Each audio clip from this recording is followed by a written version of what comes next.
खाली दिमाग में भूत भविष्य की चिंताएं व्याप्त रहती हैं, जो व्यर्थ की होती हैं। जो बीत गया उसका चिंतन करना बेकार है, आगे क्या होगा वो भगवान जानते हैं। हम क्यों माथापच्ची करें? हम तो वर्तमान के समय को सकारात्मक भाव से युक्त करके आनंदित हो।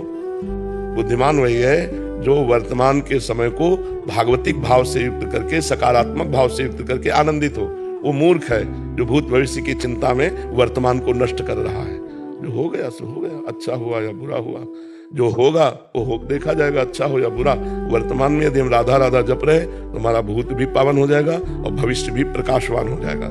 इसलिए खाली दिमाग में बैठे हो, नाम जप नहीं कर रहे, भगवत चिंतन नहीं करे तो वो तो कुछ करेगा ना, तो वही करेगा जो संसार देखा है, जो सुना है, जो भोगा है, जो घटना घटी, उसी का चिंतन होगा। वो चिंतन आपकी जीवनी शक्ति को नष्ट करेगा, आपको डिप्रेशन में पहुंचाएगा। और भागवतिक चिंतन आपको डिप्रेशन से मुक्त कर देगा, आपको आनंद से युक्त कर देगा। हमें लगता है नाम जप करो तो दिमाग जो आपका है वो पवित्र हो जाए, भगवत भाव से युक्त हो जाए। खाली समय में क्यों? विवेक जब हो जाता है तो बड़ी सी बड़ी घटना को 2 मिनट में काट के फेंक देता है, और विवेक जब नहीं होता तो 20 साल पुरानी बात भी याद आकर के दिल को दुख दिया करती है। तो विवेक को पुष्ट करो। काहे को इतनी बड़ी बात हम अपने दिमाग में बैठा ले रहे जो हमारी जीवनी शक्ति को कमजोर करे, हमारे आनंद का नाश कर दे, हमारे वर्तमान को जलाए। घटना हुई पहले और जल हम रहे आज, तो मूर्खता है कि विवेक है? आप सोचो, वो हो गई, उससे कोई मतलब नहीं। अब आज रोने से आपको वहां कोई फर्क नहीं पड़ता, वो तो बीत गई।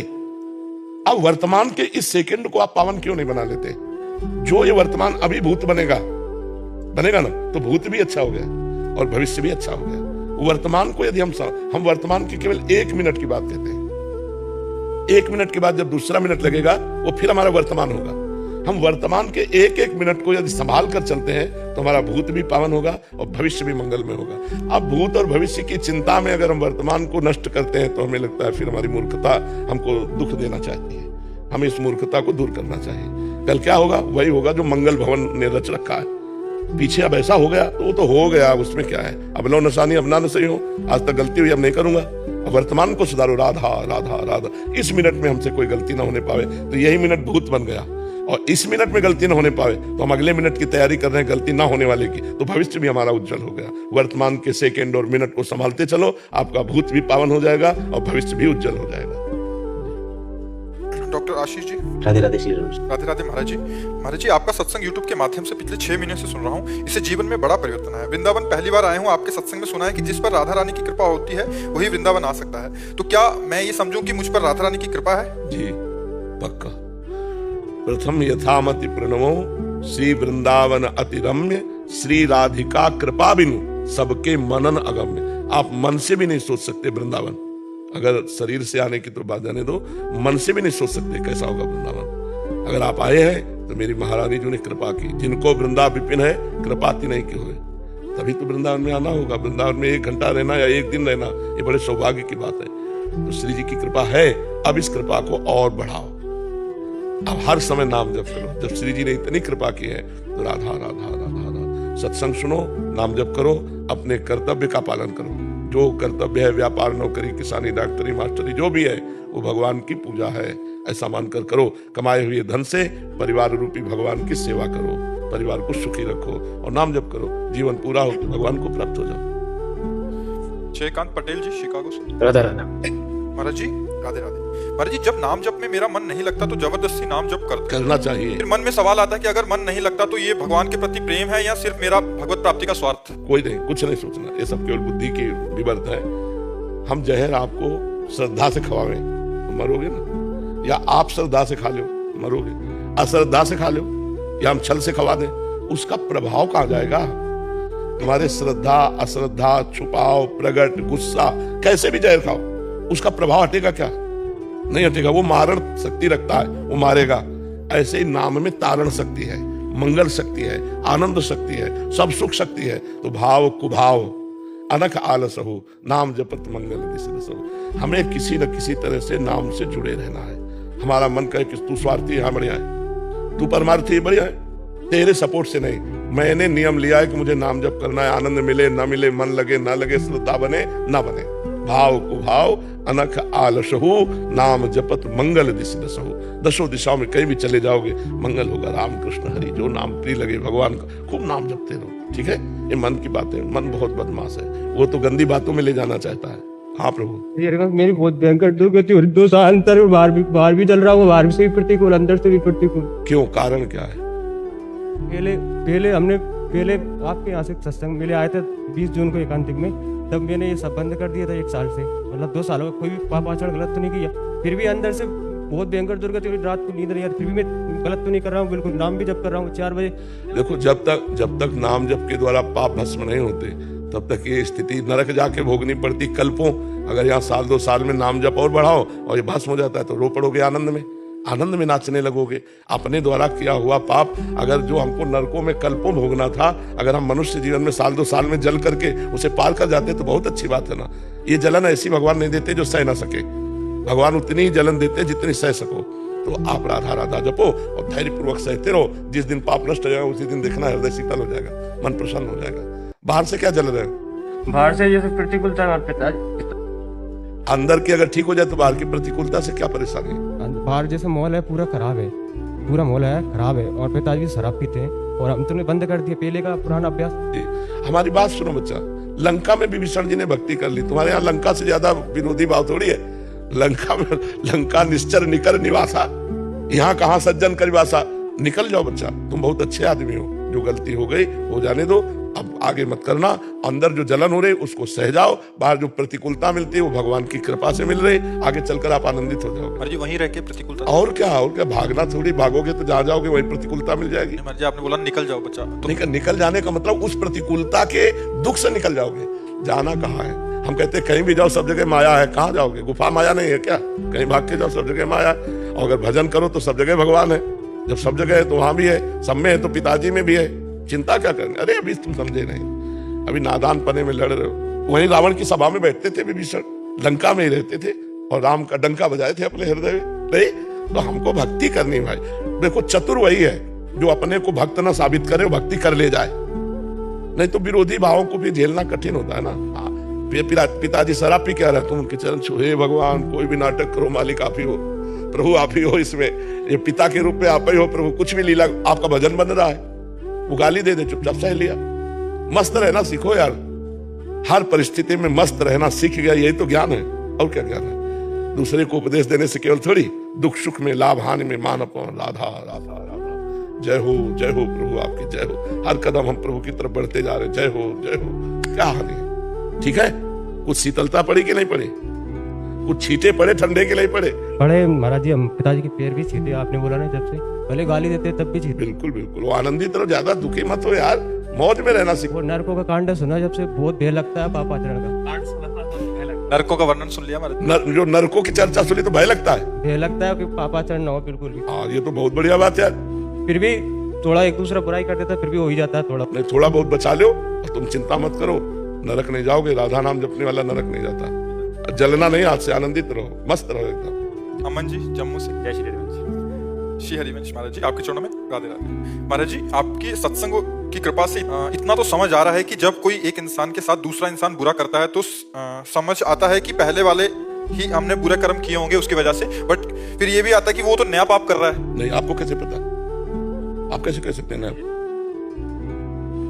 मतलब एक आदमी आया, हम मंदिर में दर्शन कर रहे थे, हमारे ही धक्का मारा, हमारे आगे खड़ा हुआ, भाई धक्का क्यों मारा? 20 वर्ष पहले की बात है। तो बिहारी जी में क्यों खड़े थे? हमने ध्यान नहीं दिया, क्योंकि बिहारी जी को देखे कि इधर उधर देखे। हमसे बोला कि क्यों हमको धक्का क्यों मारा? बिहारी जी को देख के मुस्कुरा दिया कि इनकी लीला है। उसने 2-4 ऐसे, क्या है ये, है क्या हमारी उसकी कोई दुश्मनी है क्या? हमारा कोई कर्म आते ही उसके दिमाग में चढ़ बैठा और हमको पिटवा रहा है। अब उसका कर्म, वही की चौकी के इंचार्ज खड़े थे शादी वर्दी में आरती के लिए, और वो ये देख रहे थे, तो वो भी जब तक आरती हुई तब तक जो ही आरती खत्म हुई, पर्दा हुआ तो गिरा कर उनको हमारे सामने इधर।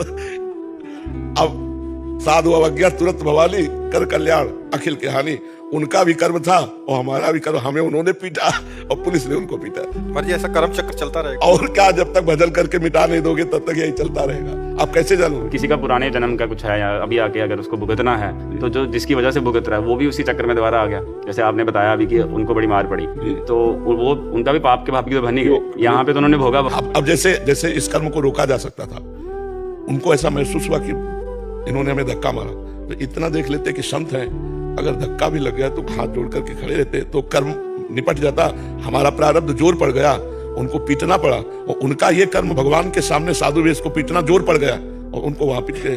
अब उसको थोड़ी पुलिस वाले को कोई कर्म लगेगा, क्योंकि वो ड्यूटी में है, हिसाब देने में है। तो मुझे लगता है को न काहू के सुख दुख कर दाता, और निज कृत कर्म भोग सुन भ्राता, जैसी हो भवतव्यता तैसी बने सहाय, आप ना आवे ताई पर ताई तहां ले जाए, उसको वैसे भोगना पड़ता है। मर्जी कह रहे कि आर्मी में इनका अधिकारी पद पर चयन हुआ है, तो 1 अप्रैल के बाद ट्रेनिंग पे जा रहे हैं। कह रहे बस मतलब यही डर लगा रहता गुरु जी कि मैं कहीं, मतलब श्री जी ने सांसारिक कर्तव्य तो दे दिया, देश सेवा तो दे दी, लेकिन मैं कहीं इसी चीजों में नहीं, जब लक्ष्य बना रखोगे तो उलझोगे नहीं। देश सेवा भी भक्ति है, खूब प्रसन्न मन से करो, बीच बीच में राधा राधा नाम स्मरण करते रहो, और ये सोचते रहो कि ये जीवन श्री जी के लिए है। राष्ट्र भक्ति भी तो हो रही है, ये कोई साधारण खेल नहीं, बहुत बढ़िया है। राष्ट्र सेवा में हो और नाम जब अंदर अंदर से करते रहो तो जीवन व्यर्थ नहीं जाएगा। कहीं ना कहीं कृपा नहीं, ये कौन सोचता है? मान लो आप अच्छी पदवी पे जा रहे हो तो और अहंकार आना चाहिए, लेकिन आपको भय लग रहा है, तो बड़ी कृपा है कि हमारा जीवन कहीं संसारिक सुख सुविधाओं में फंसकर भगवत विमुख न हो जाए। तो नाम जप करते रहो और सत्संग सुनते रहो, सत्संग आपको जगाता रहेगा। ठीक है महाराज जी, जय माता। एक शब्द कहना चाहूंगा अगर आप आज्ञा दें। मेरा जीवन सार्थी हो चुका था लास्ट टाइम जब मैं आपसे मिला था, परंतु आज जीवन का मुझे सार मतलब समझ आ गया। आपकी मुख्य वाणी में, कंठ में माँ सरस्वती विराजती है, क्योंकि मेरे जीवन का अनुभव है। जो लोग डिप्रेशन में जा चुके थे, सिर्फ आपकी वाणी सुन के, आपके प्रवचन सुन के, उनको दवाई काम नहीं करी, पर आपकी वाणी, आपके प्रवचन सुन के मेरी बहन राधा राधा नाम का जप करके और आपकी वाणी सुन के आज वो ठीक हो गई। ये मेरी बहन आई आपके दरबार से। बहुत कृपा, बहुत। आप भगवान से हमारे लिए कम भी लेंगे, ये आपका भाव है, आपका भाव, बिल्कुल। और हम आपका दिल की गहराई से आपको ईश्वर और शक्ति दे और बल दे। आप इसी प्रकार जनहित की सेवा करते रहेंगे। आज यंगस्टर्स के अंदर शराब का नशा है, वो मुक्त हो रहा है। आपकी वाणी सुन सुन के वो परिवर्तन ले रहे हैं। अपने माता पिता की नहीं सुनते, परंतु आपकी सुनते हैं। बहुत सुंदर, हमें अच्छा लगा सुन करके कि आप श्री जी के नाम के बल से सुखपूर्वक हैं। आपको बाबा यूँ कहें क्या बड़े बूढ़े को आशीर्वाद बनो रहे मरवे के बाद, जब निकल ठाकुर जी के पास चले जाएं, क्योंकि ये शरीर तो जो है ये तो रागे जाएगा, जीव आत्मा से मिल जाएगा, ऊपर परमात्मा से मिल जाएगा। बाबा वो जीव फिर नया जन्म ले ले कर्म के अनुसार। कर्म तो बाबा आशीर्वाद कैसे बनो रहे? भगवान का, क्योंकि भगवान सब में बैठे हैं ना। जब आप झुक के प्रणाम करते हो तो भगवान को प्रणाम करते हो। वो जीव तो चला जाएगा, उसको ज्ञान भी नहीं है कि हमारा कोई है, लेकिन वो भगवान जो त्रिकालज्ञ है, जो सर्वत्र है, वो आपको आशीर्वाद देता रहेगा, क्योंकि सब में भगवान विराजमान है। समझ रहे ना? महाराज जी, पहली बार आपसे निवेदन करना चाहता है, माता पिता तरीके की शादी करने की करें, देखो मेरा मन है नहीं, स्त्रियों के प्रति नहीं, पुरुषों के प्रति। अच्छा, तो ये बात अपने माता पिता को बता दें। क्यों नहीं पता नहीं। इसमें क्या होगा बच्चा, किसी की लड़की के साथ खिलवाड़ क्यों करोगे, है ना? मुझे लगता है कि तुम्हें माता पिता से अपनी बात बता देनी चाहिए। मानेंगे नहीं। कैसे नहीं मानेंगे? जब तुम्हारा लड़कियों के प्रति आकर्षण नहीं, लड़कों के प्रति, उन्हें बता देना चाहिए कि व्यर्थ में किसी लड़की से ब्याह मत करो, उसका जीवन बर्बाद मत करो। बहुत अच्छे बच्चे हो जो तुमने हमको ये बात बता दी। अपने माता पिता को बताओ, बिल्कुल ब्याह मत करना, भूल के मत करना। जब स्त्री में राग नहीं है और पुरुषों में राग है, आप गलत आचरण करोगे और किसी के जीवन बर्बाद कर दोगे, ऐसा नहीं। ठीक है? अभी पीछे वाले बैच में एक लड़का आया, उसने कहा हमारे मम्मी पापा हमारी शादी करते हो, लड़कियों से आकर्षण है नहीं, लड़कों से आकर्षण है। एक लड़की आई थी पीछे, उसने कहा हमारा ब्याह हमारे माता पिता ने खूब धन लगा के किया, हमें ऐसा लड़का मिला जो लड़का ही नहीं है। तो हम ऐसे भाईजनों से हाथ जोड़कर प्रार्थना करते हैं कि जिनको इस तरह की अंदर वृत्ति भगवान ने दी है, वो कभी किसी लड़की के जीवन में धोखेबाजी न करें। आप अपने मम्मी पापा से अपनी बात पूरी शेयर कर दो। आप ब्याह बिल्कुल मत करो, उसको घर में बैठाल कर उसकी जिंदगी नर्क मत बनाओ। वो किसी की बिटिया है, वो आई है, तुम उसके योग्य नहीं हो तो पहले बोल दो अपने माता पिता। वो पहले शर्म लगती माता पिता से बोलने में, दूसरे की जिंदगी खराब करने में तुम्हें शर्म नहीं लगती? मान लो आपको लड़की पसंद नहीं है, आप लड़के पसंद करते हो, तो आप अपने माता पिता से कहो। अब वो तो लड़का समझ के ब्याह कर रहे हो, वो लड़की क्या बताएगी? उसके जीवन को क्यों नष्ट करो? तो हम इस माध्यम से सबको प्रार्थना करते हैं कि हमको भगवान ने जो वृत्ति दी है वो बताना कोई इज्जत की बात में धब्बा नहीं लगने वाला। भगवान ने हमें बनाया है तो अपने माता पिता को बोल देना चाहिए कि लड़कों की तरफ आकर्षण है, लड़की की तरफ बिल्कुल नहीं, इसलिए ब्याह नहीं होना चाहिए। तो आप कम से कम किसी की जिंदगी के साथ तो खिलवाड़ नहीं करोगे। तो आप बोलो वो क्या करे, उसका क्या दोष, उसका तो जीवन बर्बाद कर दिया आपने ब्याह करके। तो पहले बता दे, जो ऐसे भाईजन है कोई गलत बात नहीं है। क्या भगवान ने तुम्हारी रचना तुम्हारे स्वभाव की है, तुम अपने स्वभाव की बात कह सकते हो कि हमारे स्वभाव में स्त्री प्रियता नहीं है, तो किसी की जिंदगी के साथ खिलवाड़ नहीं होगा। मान लो जैसा हमारे कर्म के अनुसार भगवान ने बनाया, तुम अपनी बात तो रख सकते हैं ना। समाज है, अब उसको छुपा लिया आपने अपनी बात को, और ब्याह करके घर में बैठा लिया, उससे बात करते नहीं हो तुम दूसरों, फिर उसका क्या होगा, वो लड़की क्या करेगी, उसका जीवन क्या होगा। इसलिए हम इस माध्यम से सबसे प्रार्थना करते हैं, डरो मत। माता पिता को भी सपोर्ट करना चाहिए। हाँ, सपोर्ट करना चाहिए, अपने माता पिता को खुल के बताओ। और माता पिता से प्रार्थना है कि आप उस बच्चे को समझने की चेष्टा करें। उसके स्वभाव की रचना इसी माया में के द्वारा हुई है। वो मतलब ऐसा नहीं कि वो डांटने लायक हो या डांट टपट के आप उसके स्वभाव को बदल सकते हो, नहीं, एक दूसरे को ताकत बनाइए। हाँ बिल्कुल ऐसा होना चाहिए। एक दूसरे को सपोर्ट करके चलो तो अच्छा रहेगा। तो उसमें छुपाव नहीं रखना। जैसे वो लड़के ने कहा मैं बता नहीं सकता अपने माता पिता को, हम माता पिता को अपनी बात नहीं बता सकते और दूसरे की लड़की की जीवन बर्बाद कर दोगे ब्याह करके, अपनी बात रखने के लिए दूसरे की जिंदगी बर्बाद कर दोगे। तो ये हम प्रार्थना करना चाहते हैं सबसे, जिससे हमारे भाई लोग जो है हमारी बात को समझें। आप इसको अपने माता पिता से शेयर करें और कभी ब्याह ना करें, जिससे किसी भी स्त्री के जीवन में आप दुख बन करके ना जाए। महाराज जी, वो भी अपने अंदर की वृत्तियों को कैसे संभाले? हमें तो लगता है कि भगवान का भजन ही संभाल सकता है, नहीं तो बहुत कठिन है, बहुत कठिन है।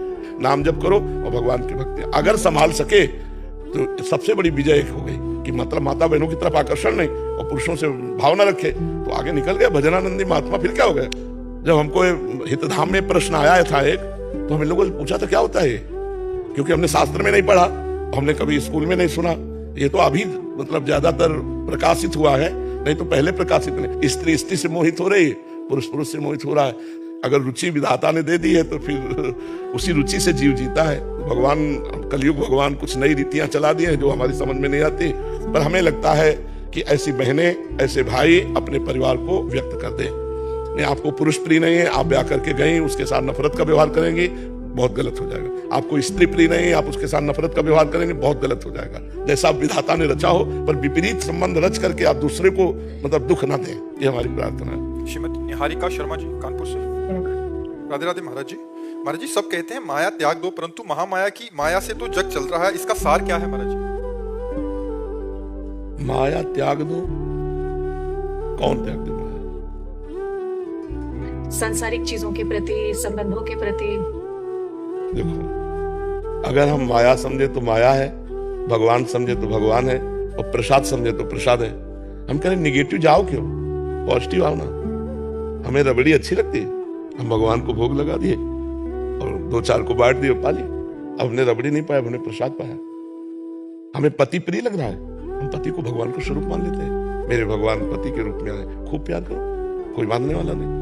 पुत्र है मेरे गोपाल जी ठाकुर जी स्वरूप में आए, कोई परेशानी नहीं। हम जब भगवान से विमुख होते हैं तो माया शब्द होता है, और भगवान के सन्मुख होते हैं तो सब माया हमारी माँ के समान हित करने वाली है। देखो, घड़ी माया है, टेबल माया है, माइक माया है, ये मुंह माया है, ये आवाज माया है, लेकिन यही आवाज माया से मुक्त कर देगी।